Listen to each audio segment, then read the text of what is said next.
today we'll be learning about noun and its kinds. तो दो तरीके से क्लासिफाई किया नाउन को. एक तो उनके डिफरेंट नेमिंग जो चीजों की जाती है. Noun is the name of a place, person, anything, any quality, any kind of state. ठीक है, उसके अकॉर्डिंग यहाँ पे कुछ क्लासिफिकेशन है. दूसरा उसकी सिंगुलैरिटी और प्लुरैलिटी पे एक क्लासिफिकेशन है. और तीसरा जो काइंड है वो countable and non countable nouns के अकॉर्डिंग है. राइट, तो मैंने आपको क्वेश्चन पूछा था पिछली बार, स्टार्स काउंटेबल है या नॉन काउंटेबल नाउन है.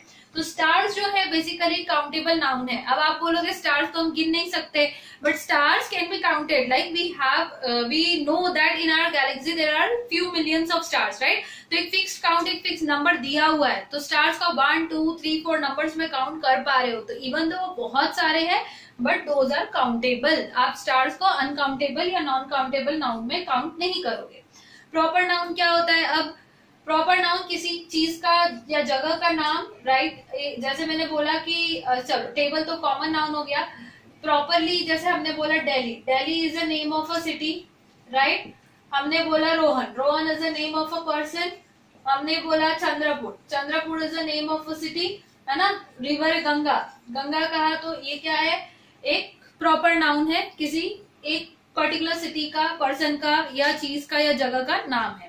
ओके, अब जब भी प्रॉपर नाउन लिखते हो आपको एक रूल हमेशा माइंड में रखना है, इसके आगे कोई भी टाइप का आर्टिकल यूज नहीं करोगे. The Delhi, A Delhi, and India, इस तरीके से कभी नहीं लिखना है, कभी भी नहीं. प्रॉपर नाउन के आगे कोई भी आपका आर्टिकल नहीं लगता है. This is the rule. Proper noun कभी भी प्लूरल फॉर्म नहीं लेगा. प्रॉपर नाउन हमेशा सिंगुलर वर्ब लेगा. प्रॉपर नाउन को आप ऐसे नहीं बोल सकते Delhi are a good place, Delhi is a good place. Fine. Next common noun. Common noun जैसे कि बॉय हो गया, गर्ल हो गया, ठीक है, टेबल हो गया, चेयर हो गया. तो these are few examples of common noun. तो बॉय कोई भी बॉय हो सकता है, गर्ल कोई भी गर्ल हो सकती है. अब यहाँ पे आप पर्टिकुलरली किसी एक बॉय को पॉइंट करना चाहते हो कि I want to talk to that boy, the boy is sitting in the class. तो कौन सा बॉय? वही बॉय जो क्लास में बैठा है. तो इसके आगे आप द आर्टिकल लगाते हो. ठीक है, तो आप द, ए, एन यहाँ पे यूज कर सकते हो कॉमन नाउन में. कॉमन नाउन के प्लूरल फॉर्म्स भी पॉसिबल है, boys, girls, tables, chairs. Okay, next common noun specially जब नॉन लिविंग ऑब्जेक्ट है लाइक टेबल, तो आप कभी इसको पोसेशन नहीं दोगे. जैसे कि हम बोलते हैं टेबल्स लेग, ये रॉन्ग होगा. टेबल का पैर कभी नहीं बोल सकते, नॉन लिविंग थिंग है. ठीक है, अपॉस्ट्रोफी एस जब भी जिस नाउन को लगता है तो वो नॉन लिविंग ऑब्जेक्ट को छोड़ के किसी भी चीज पे लग सकता है. For example boys book, girls pen, ठीक है, हर्स बुक, कुछ भी. लेकिन टेबल्स लेग कभी नहीं बोलोगे, चेयर्स लेग कभी नहीं बोलोगे, चेयर्स आर्म कभी नहीं बोलोगे. Arm of a chair, leg of a table, you can say it like that, but you cannot say table's leg. That is a wrong English. ठीक है, तो आप क्लासिफिकेशन के साथ साथ सारे ग्रामर के रूल साइड में मेंशन करते चले. नेक्स्ट एक चीज यहाँ पे और इसी अपॉस्ट्रोफी एस की बात आई है तो आपको बता दूं, इट्स और इट्स क्या फर्क है इसमें. ये तो स्पेलिंग में ही फर्क लिख दिया मैंने. ठीक है, इट्स एंड इट्स. ठीक है, यहाँ पे अपॉस्ट्रोफी एस नहीं है, यहाँ पे अपॉस्ट्रोफी एस है. ये कब यूज होता है, ये कब यूज होता है? Okay, so this is used to tell you that इसका फुल फॉर्म है it is, it's a book, it is a book. ठीक है, बट ये कब यूज होगा? जब हम बिलोंगिंगनेस बता रहे हैं, पोसेसिवनेस बता रहे हैं. तो आप याद रखो जब आप वोवेल्स यूज कर दो ना, योर्स ट्रूली, लेटर के एंड में आप नीचे लिखते हो yours truly, yours faithfully, hers book, hers lovingly वगैरह वगैरह, या फिर इट्स या कुछ भी. तो यहाँ पे आपको अपॉस्ट्रोफी एस नहीं देना होता है. That's a very wrong grammar. कभी भी अपॉस्ट्रोफी एस प्रोनाउन पे जब आप पोसेशन दिखाते हो, जब बिलोंगिंगनेस टू प्रोनाउन लिखाते हो, तो यहाँ पे अपॉस्ट्रोफी एस नहीं लिखना है. तो लेटर के एंड में आप सिग्नेचर डालते समय हमेशा इस चीज को याद रखो कि आप जब यूअर्स थैंकफुली या योर्स ट्रूली लिखते हो तो वहां पे अपॉस्ट्रोफी एस नहीं लिखोगे. इट्स में भी जब आप बता रहे हो किसी के बारे में, it's a very common thing, तो it is a very common thing, तो आप अपॉस्ट्रोफी एस दोगे. लेकिन आप बताते हो कि जैसे कि इट्स किसका है, तो किसी के बारे में बता रहे हो लाइक इट्स, तो दैट इज ऑफ इट्स, तो जैसा भी जो भी है, तो वहां पे आपको अपॉस्ट्रोफी एस नहीं लेना है. ठीक है, ओके. नेक्स्ट रूल अब हमारा आता है कलेक्टिव नाउन पे. कलेक्टिव नाउन क्या होता है? ग्रुप ऑफ समथिंग, है ना. कलेक्टिव नाउन, फॉर एग्जाम्पल मैंने बोला फ्लीट, फ्लीट किसको रिप्रेजेंट करता है? सोचो तब तक। क्राउड, फ्लॉक, ठीक है, इसके अलावा हर्ड, ओके, और कुछ हो गया जो भी है, ग्रुप, कमिटी, जूरी।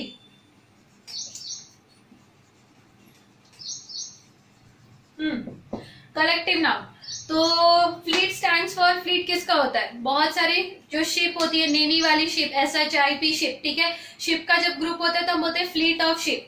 हम लोग शिप्स नहीं बोलते जनरली, या फिर ग्रुप ऑफ शिप्स नहीं बोलते। देयर इज अ प्रॉपर एक कलेक्टिव नाउन दिया है शिप के झुंड को, जिसको फ्लीट कहा जाता है। क्राउड लोगों की हो सकती है, क्राउड बहुत सारे एनिमल्स का क्राउड हो सकता है, किसी भी चीज की भीड़। फ्लॉक क्या होता है? Flock is bird, group of birds, right. Herd is group of sheep, SHEEP, या फिर गोट्स का भी हर्ड होता है।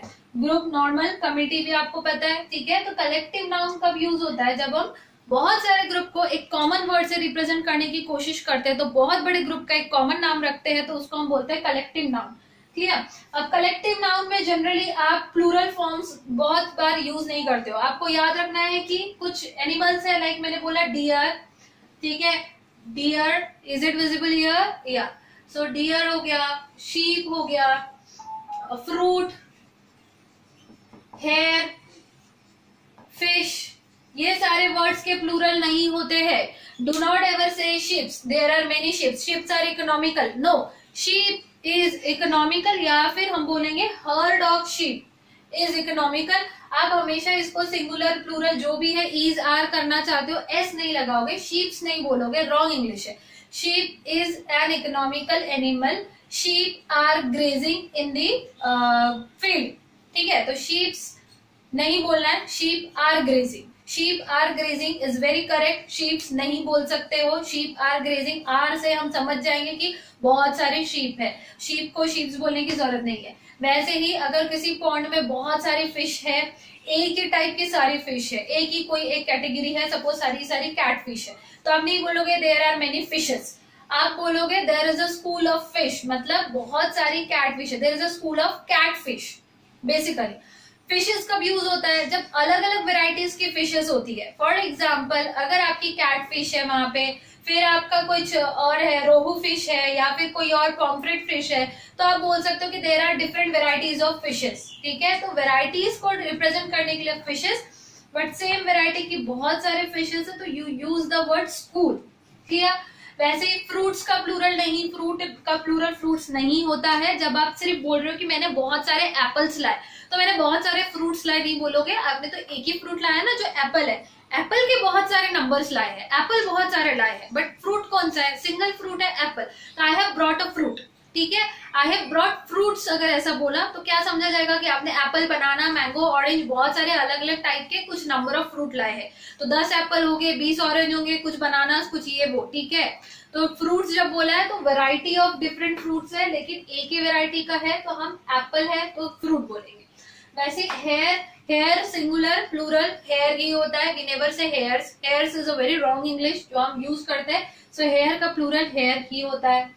डियर का भी प्लूरल नहीं करना है, डियर का प्लूरल डियर ही होता है। ये कुछ कॉमन चीजें हैं, कॉमन वर्ड्स है जो हमें याद रखनी चाहिए हमारे डेली लैंग्वेज में।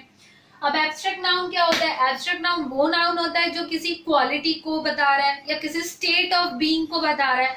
फॉर एग्जाम्पल मैंने बोला कि हैप्पीनेस हमारी इमोशनल स्टेट है, we are feeling happy, happiness is a state, sorrow, sorrowfulness, या फिर आपका हो गया youth, death, youth is a physical state of your पूरा लाइफ स्पैन का, ठीक है। यूथ हो गया, डेथ हो गया, ये सारे एब्स्ट्रैक्ट नाउन्स है, ठीक है। एब्स्ट्रैक्ट नाउन्स जनरली आप कैसे गेस करते हो, कैसे पहचानते हो? एब्स्ट्रैक्ट नाउन जो है ये दो वर्ड्स का कॉम्बिनेशन से बना होता है। For example happy plus ness, है ना, तो हैप्पीनेस ये एब्स्ट्रैक्ट नाउन है, which you can not physically touch and see, but कुछ फीलिंग है, कुछ इमोशन है। वैसे information, information is also an abstract noun, inform plus ation. वैसे ही आपका knowledge, knowledge is also abstract noun, दिख नहीं रहा है पर है। ओके अब ये जो एब्स्ट्रैक्ट नाउन्स होते हैं ये हमेशा प्लूरल फॉर्म में, इसको आप प्लूरल और सिंगुलर फॉर्म में सेम वर्ड यूज करते हो। इंफॉर्मेशंस नहीं बोलोगे। ही gave me many informations is absolutely incorrect. He gave me some information, he gave me much information. First of all, you cannot use word many. गलत हो जाएगा क्योंकि आप काउंट नहीं कर पा रहे हो। This is uncountable, right? Abstract nouns are uncountable nouns, non-countable nouns. आप गिन सकते हो मुझे 1 हैप्पीनेस है, मुझे 4 हैप्पीनेस है, वाह I am more happy than you, मेरे पास 10 हैप्पीनेस है। हम ऐसा कभी नहीं कर सकते। हम ये भी नहीं बोल सकते कि मेरे पास 5 इंफॉर्मेशन है। हम ये भी नहीं बोल सकते कि मेरे पास अच्छा 0 नॉलेज है या 10 नॉलेज है या 20 नॉलेज है। We can not count this nouns, right? So these are the feelings, emotions और फिजिकल स्टेट्स या कुछ अवेयरनेस है, ठीक है? तो ये सारे वर्ड्स जो होते हैं ये अनकाउंटेबल होते हैं। अब अनकाउंटेबल वर्ड्स के लिए आगे आप कोई आर्टिकल नहीं लगा सकते हो, ए एंड द तो बिल्कुल नहीं। इसके बाद आप इनको काउंट नहीं कर सकते हो तो आप मैनी यूज नहीं कर सकते हो, ठीक है? अनकाउंटेबल नाउन के आगे लगता है मच। क्या लगता है? मच, ठीक है? He gave me much information, he gave me much knowledge about this topic, ठीक है? इस तरीके से। इसके अलावा mischief, luggage, baggage, जो आपको दिख रहा है कि जुड़े हुए शब्द है, ये सारे के सारे एब्स्ट्रैक्ट नाउन्स होते हैं। अब आप क्या बोलोगे? वर्क या फिर वर्ड, ये भी एब्स्ट्रैक्ट नाउन है। Word in the sense, word का जब प्रॉमिस की बात हो रही है या वार्तालाप, डिस्कशन की बात हो रही है, I had a word with my boss, ठीक है? तो I had a word with my boss, I had words with my boss नहीं बोलोगे। आपने कुछ डिस्कस किया, डिस्कशन किया, so I had a word with my boss, I had words with my boss नहीं होता है। इसके अलावा अ पीस ऑफ वर्क या फिर लॉट ऑफ वर्क आप बोल सकते हो, लेकिन मैंने बहुत सारे, आई हैव डन वर्क्स नहीं बोलते हो। I have done a piece of work, I have done lot of work. तो आपको अगर इन शब्दों का प्लूरल फॉर्म दिखाना है तो आप कैसे दिखा सकते हो? एडवाइस भी एक एब्स्ट्रैक्ट नाउन है, ठीक है? तो एडवाइस तो आपको जनरली पता है, students generally don't follow the advices of their Elder, wrong. Student generally don't follow the advice given by there Elder. Students were given a piece of advice by their elder. Students were given lot of advice by their elder. ठीक है? एक advice the, a piece of advice. बहुत सारी advices दी है तो lot of advice. Advices नहीं बोलोगे, advice advice ही होता है। a piece of advice, lot of advice. वैसे ही word, I had a word, ठीक है? mischief, he was punished for his mischiefs नहीं बोल सकते हो, he was punished for his acts of mischief. बहुत सारे एक्ट्स किए उसने, ठीक है? सिंगल एक्ट किया तो एन एक्ट ऑफ मिस्चीफ, बहुत सारे किए तो acts of mischief. So next is material noun. Material noun को आप कॉन्क्रीट नाउन के नाम से भी जानते हो, ठीक है? मटेरियल नाउन क्या होता है? किसी भी मटेरियल का नाम हो गया, स्टोन, माउंटेन, हिल, एनीथिंग, फ्लावर, कोई भी ऑब्जेक्ट, ठीक है? तो जनरली मटेरियल नाउन में कुछ कुछ मटेरियल्स ऐसे होते हैं जो जनरली हमारे पास हमेशा प्लूरल फॉर्म में ही होते हैं। फॉर एग्जाम्पल सीजर्स, ठीक है? सीजर्स मतलब कैंची, हमेशा पेयर में होती है, 2 होती है, तो you can not say scissor, give me a scissor, give me a pair of scissors, give me scissors. वैसे ही jeans, pants, trousers, socks, shoes, ये सारी चीजें हमेशा पेयर में होती है। स्पेक्टिकल्स, गॉगल्स, तेरा स्पेक कहाँ है? बहुत गलत है, वेयर आर योर स्पेक्स, ठीक है? वेयर आर योर स्पेक्टिकल्स, ठीक है? चश्मा कहाँ है नहीं बोलते, चश्मे कहाँ है ये कहा जाता है। अच्छी हिंदी अगर आप जानते हो तो, क्योंकि वो 2 होते हैं, ठीक है? 2 glasses, where are your glasses, where is your glass नहीं बोलते हैं, ठीक है? Where are your goggles, where are your glass, हमेशा प्लूरल फॉर्म में आता है। तो ये चीज आपको याद रखनी है। मटेरियल नाउन में कुछ चीजें होती है जो हमेशा प्लूरल फॉर्म में ही होती है, ठीक है? अब इसके अलावा कुछ सब्जेक्ट्स की बात कर लेते हैं हम लोग सिंगुलर प्लूरल फॉर्म में चलने के बाद, ठीक है? अगर सपोज मैंने आपको बोला कि जैसे मैंने बोला फिजिक्स या फिर मैथमेटिक्स या फिर स्टैटिस्टिक्स, तो मुझे बताओ कि फिजिक्स प्लूरल है कि सिंगुलर है? एज अ होल सिर्फ हम बात करें फिजिक्स सब्जेक्ट की, राइट? तो physics, my physics is good और माई फिजिक्स आर गुड, ऐसे बोलेंगे। क्या बोलेंगे? आप सोच रहे हो कि फिजिक्स है, एस लगा हुआ है तो आर बोलोगे, बट ऐसा नहीं होगा। मैं physics is good because you are talking about a subject as a whole, तो सब्जेक्ट तो एक ही है, फिजिक्स सिंगुलर सब्जेक्ट है। माई मैथमेटिक्स आर वीक भी बोल सकते हो, माई मैथमेटिक्स इज वीक भी बोल सकते हो, मैं दोनों जगह सही देने वाली हूँ, क्योंकि आपका इज वीक अगर आपने बोला माई मैथमेटिक्स इज वीक, मतलब आप एज अ सब्जेक्ट की बात करो, पूरा सब्जेक्ट वीक है। But if you talk about my mathematics are weak, तो उस समय पे मीनिंग क्या होगा कि मैथमेटिक्स के जो सम्स है, जो प्रॉब्लम्स है उसके अंदर मैथमेटिकल ऑपरेशंस है, वो आपके वीक है, आपको प्लस माइनस मल्टीप्लाई करते नहीं आ रहा है, उसमें दिक्कत है, ठीक है। वैसे अगर आपने बोला statistics is a good subject, तो it is about a subject इसलिए is, but this statistics are showing some important data, तो दिस स्टैटिस्टिक्स आर शोइंग मतलब वो उस डेटा की बात हो रही है जो स्टैटिस्टिक्स के अंदर है, जो ग्राफ्स या जो भी बार ग्राफ या जो भी चीजें वहां पे टेबल्स बने हुए हैं उनकी बात हो रही है, तो वहां पे हम सब्जेक्ट के अंदर की बहुत सारे डेटा की बात कर रहे हैं, तो इसलिए आर आता है, ठीक है। एक और काम की बात मैं बता दूं जो बच्चों को नहीं पता होती है, डेटा या data is a plural word जिसका सिंगुलर होता है डेटम, ठीक है। This is new thing I guess to many of you, ठीक है। डेटम का प्लूरल होता है डेटम, ठीक है, ओके। हाँ, एक क्वेश्चन मुझे पूछना था, ब्रेड, ब्रेड मतलब क्या, पूरा पैकेट या फिर उसका एक स्लाइस, एक टुकड़ा, ठीक है। तो जो पूरा आपको मिलता है ब्रेड, वो पूरा एक पैकेट जो होता है उसको ब्रेड बोलते हैं एज अ होल, जिसको आपको टुकड़ों में बांट के आपको दिया जाता है। अगर आपने ब्रेड का पैकेट ऑब्जर्व किया होगा ध्यान से, तो फर्स्ट ब्रेड आगे का पार्ट ब्राउन होता है, पीछे का ब्रेड भी पीछे से ब्राउन होता है, लास्ट वाला, और पूरी बाउंड्रीज ब्राउन है और बीच में सिर्फ व्हाइट है, राइट। अगर आप उसको इमेजिन करो पूरा जुड़ा हुआ होता है एक साथ, तो कैसा होता, पूरा ब्राउन बाहर से बेक किया हुआ और अंदर से व्हाइट, राइट। इट मीन्स वो पूरा एक ब्रेड है जिसको आपको स्लाइस करके आपको दिया गया है, ठीक है। सो जो हमारे पास आता है वो स्लाइसेस ऑफ ब्रेड है या लोफ ऑफ ब्रेड है, LOAF, loaf. So never say give me a bread, पूरा ब्रेड उठा के आपको अगर खाने के लिए कोई दे रहा है तो ही बोलो, वरना आपको give me slices of bread, give me few loafs of bread. Loaf का प्लूरल क्या होगा, लोफ्स, ठीक है। सो ये कुछ जनरल रूल्स है जो आपको याद रखने हैं, कुछ जनरल आपके नाउन के काइंड्स पढ़ते वक्त। इसके साथ कुछ और एक्स्ट्रा रूल्स है जो मैं आपको थोड़ी देर में बता रही हूँ अभी, और इसके बाद I will be sharing one homework, like कुछ क्वेश्चंस है, उसमें आपको ट्राई करना है गलत स्टेटमेंट क्या है और सही क्या है, ठीक है। ओके, सो नेक्स्ट, सो अब हम लोग थोड़ा डिटेल में देख लेते हैं countable noun and uncountable nouns, ठीक है। तो काउंटेबल नाउन जो होते हैं ये हमेशा या तो सिंगुलर भी हो सकते हैं या प्लूरल भी हो सकते हैं, because we can count them, तो उनका नंबर डिपेंड करता है। वो सिंगुलर है तो एक ही है तो सिंगुलर फॉर्म लेंगे, right. Table, tables, chair, chairs, इस तरीके से, स्टार या फिर स्टार्स। बट अनकाउंटेबल नाउन्स जो होते हैं ये हमेशा सिंगुलर फॉर्म में होते हैं, जैसे अभी हमने कुछ एग्जांपल्स देखे थे, इंफॉर्मेशन, नॉलेज, हैप्पीनेस या फिर एडवाइस, राइट। अब काउंटेबल नाउन के लिए कुछ क्वांटिफायर्स होते हैं। क्या वर्ड्स होते हैं, क्वांटिफायर्स। क्वांटिफायर्स मतलब जो इनको काउंट करने के लिए लिखा जाता है इनकी क्वांटिटी को। फॉर एग्जाम्पल अब मेरे पास कुछ चेयर्स है, ठीक है, तो हम क्या यूज कर सकते हैं, there are many chairs in this classroom, इस तरीके से, ठीक है, मेनी। लेकिन हमारे पास मिल्क है थोड़ा सा, मतलब बहुत ज्यादा मिल्क पड़ा हुआ है किसी बाउल में, तो हम क्या बोलेंगे, देयर इज मेनी मिल्क या there is much milk left in the bowl, है ना। तो हम लोग हमेशा मच यूज करते हैं for uncountable noun. He gave me much information, इस तरीके से he gave me many information नहीं बोलते। So many is a quantifier which is used to count some numbers, some कुछ क्वांटिटी को काउंट करने के लिए यूज होता है। तो मेनी हमेशा काउंटेबल नाउन के साथ यूज होगा, मच हमेशा अनकाउंटेबल नाउन के साथ यूज होगा, ठीक है। जनरली अनकाउंटेबल नाउन्स कौन से है आपका, जिसको भी आपका मेजरमेंट का यूनिट्स यूज किया हुआ है, लाइक ml, kg, जिसको भी आप इसमें काउंट कर रहे हो। मिल्क हो गया, वाटर हो गया, व्हीट हो गया, राइस हो गया।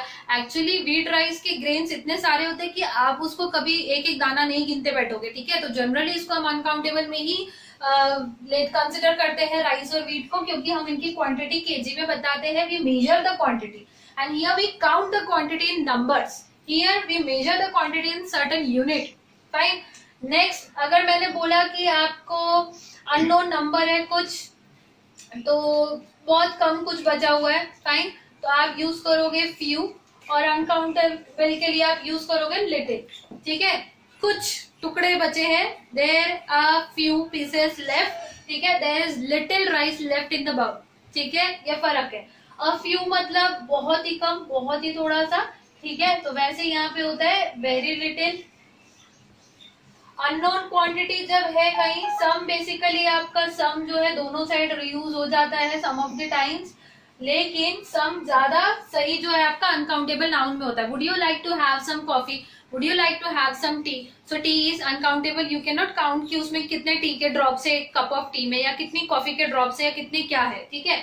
तो would you like to have some coffee, would you like to have some tea, would you like to have some more rice, इस तरीके से। तो some is a quantifier which is used to quantify uncountable noun, ठीक है, यहाँ पे use नहीं करेंगे। इसके अलावा a lot of, lot many या फिर सेवरल, ये वर्ड्स आपकी यूज होते हैं काउंटेबल नाउन्स के साथ। Clear? So these are the quantifiers which must be very much clear in your mind कि कहाँ पे कौन सा किसके साथ यूज करना है। ओके अब कुछ नाउन्स है जो हमेशा प्लूरल फॉर्म में वर्ब्स जिनके साथ यूज होते हैं, like police, people, cattle, clergy, ये मेजोरिटी, ये वर्ड्स हमेशा प्लूरल वर्ब लेते हैं। कैटल्स आर ग्रेजिंग तो नहीं बोलोगे, कैटल इज ग्रेजिंग भी नहीं बोलोगे, cattle are grazing over the field या जो भी लैंड है, ठीक है। Cattle are grazing, why cattle are grazing? Cattle stands for all kinds of gaay and bhains, ठीक है। तो जितने भी आपके पास काउज है, जितने भी बुफेलोज है, उनको ऑल टुगेदर हम कैटल बोलते हैं। तो कैटल आर ग्रेजिंग, यहाँ पे एस नहीं लगाना है, कैटल इज ऑलरेडी प्लूरल। वैसे ही police, police are standing at every corner of this road, इस तरीके से, ठीक है। तो पुलिस आर होता है क्योंकि पुलिस का मतलब पुलिस के मेंबर्स की बात हो रही है।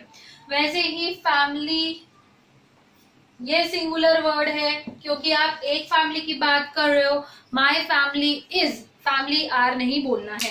फैमिली मेंबर्स बोलते हैं कुछ लोग, my family members are so nice, but this is wrong, ठीक है। फैमिली एक टोटल यूनिट है, एक ग्रुप है, ठीक है। तो आप इसके ग्रुप के यूनिट को कैसे दिखाओगे? आगे लिख के, members of my family are so good to me, members of my family. Do not ever write family members, this is absolutely wrong, ठीक है। ग्रामर का रूल कहता है कि फैमिली एक सिंगल यूनिट है, उसके आपको पार्ट्स को अगर शो करना है तो पार्ट शुड बी रिटन सबसे पहले प्रीफिक्स में। तो members of my family, not family members. This is the very common mistake which everyone commits, ठीक है। इसके अलावा अब मैंने टीम की बात कही आपसे। टीम, अगर मैं बोल रही हूँ कि team, this team has won the match, तो क्या हो रहा है? हम एज अ होल किसी एक कंट्री की एक टीम की बात कर रहे हैं तो हम हैज यूज करेंगे। But the team are doing good in this match, ठीक है। The team are doing good, इसका मीनिंग क्या होगा? टीम के प्लेयर्स जो है वो बहुत अच्छा कर रहे हैं इस मैच में। So team are doing good means players are doing good in this match. Team has won the match, तो as a whole the team has won the match. तो कुछ वर्ड्स है जो कुछ कमिटी मेंबर्स से बनी हुई अगर चीजें हैं, तो इसके बाद जो हेल्पिंग वर्ब का आपका फॉर्म है उसको देख के आपको समझना पड़ेगा कि उसकी ग्रुप की बात हो रही है, उसके मेंबर्स की बात हो रही है। मैंने बोला the jury is unanimous in its decision, ठीक है। तो द जूरी मतलब जो टीम का डिसीजन है वो यूनानिमस है। बट मैंने बोला the jury are fighting amongst themselves, तो ये क्या हो गया? जूरी के मेंबर्स जो है वो खुद से आपस में लड़ रहे हैं, इसका मीनिंग ऐसा होगा। Clear? So I hope you are clear with the general mistakes which we commit while understanding the format of the sentence. तो आज का आपका टास्क यही है, कुछ क्वेश्चंस मैं शेयर कर रही हूँ जो आपको चेक करना है कि आप सही से उसके आंसर्स निकाल पाते हो या नहीं, ठीक है। In the next class we would be discussing about gerunds in short, very short. Gerund क्या होता है? नाउन का एक आईएनजी फॉर्म है जिसको हम जेरेंड बोलते हैं, जो नाउन प्लस वर्ब दोनों का काम करता है। तो उसको सेंटेंस में कैसे यूज किया जाता है ये हम सीखेंगे। इसके बाद हम लोग वर्ब टू बी और to have, verb as two forms, to be and to have, वो सीखेंगे। और उसके बाद डायरेक्टली हम स्टार्ट करेंगे टेंसेस को, which is very much important from grammar point of view, ठीक है। So till then do not forget to share your homeworks with me. Thank you and have a good day, keep learning, grow brighter.